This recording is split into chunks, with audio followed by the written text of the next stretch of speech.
Hi, wie schön, dass du heute wieder dabei bist. Ja, heute wollte ich wieder einen kleinen Vogel auf die Leinwand zaubern.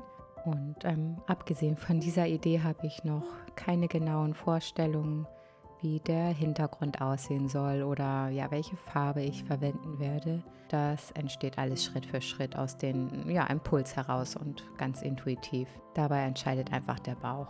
Die meisten meiner Bilder entwickeln sich auf diese Weise und der Prozess nimmt seinen ganz eigenen Lauf. Es kann immer wieder mal passieren, dass sich Farben verändern, Bereiche übermalt werden oder Helligkeit und Dunkelheit variieren. Genau das macht diese Arbeit für mich so lebendig. Ich wünsche dir wie immer viel Freude beim Zuschauen oder vielleicht bekommst du selbst neue Impulse für deine eigenen Projekte. Viele meiner Materialien findest du wie immer unten in dem Link in der Videobeschreibung. Ich wünsche nun ganz viel Freude mit dem Video.